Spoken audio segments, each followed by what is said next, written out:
Well, thank you, Dr. Esper. Senator Kane made a couple comments about your accompanying him to installations in this area. And I was reminded that you accompanied me in some of these areas also. And you went beyond just the Army. We're down at Fort Sill together. We're talking about the housing problems and the fact that initiated the first time we heard about housing problems was in Tinker Air Force Base. You were aware of that.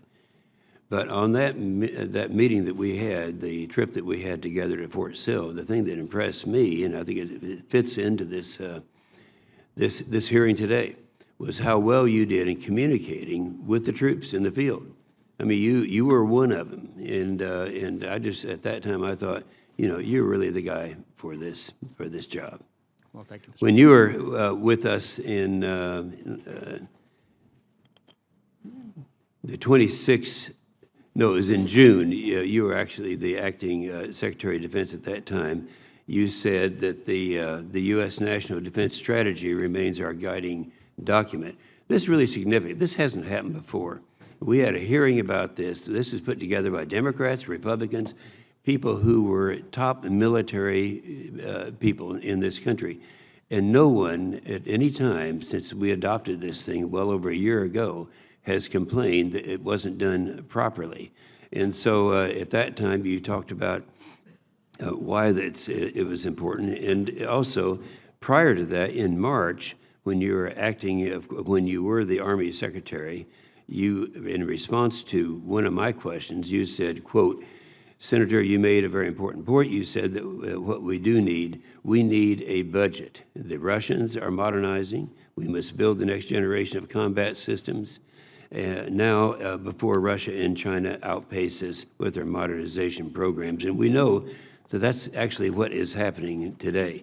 And by the way, Secretary Mattis, and I appreciated the comment that Senator Kane made about him, and those were my sentiments also.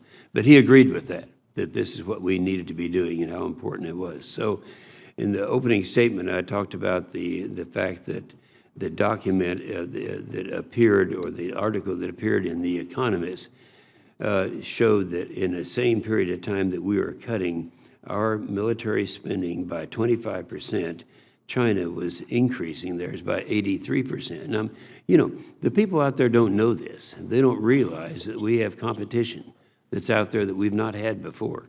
And when I see this, I look and I think that we've done really, we've done a better job, but we need to do a better job than we've done before. General Milley when he became Chief of Staff, only 5% of our Army brigades were at the highest level of readiness.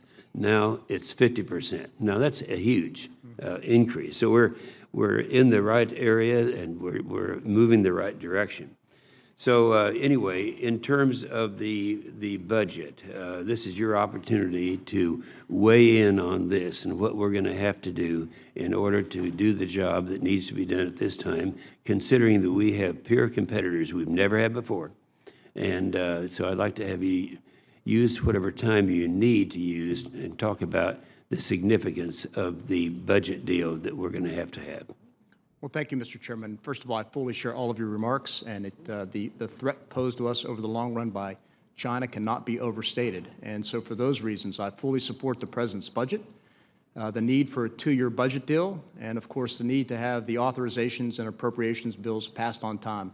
I cannot, again, overstate how important it was for DOD last year to receive a budget on time. It really allowed us to accelerate the readiness gains that we made, to advance our modernization efforts, and do all those things that the National Defense Strategy tells us to do.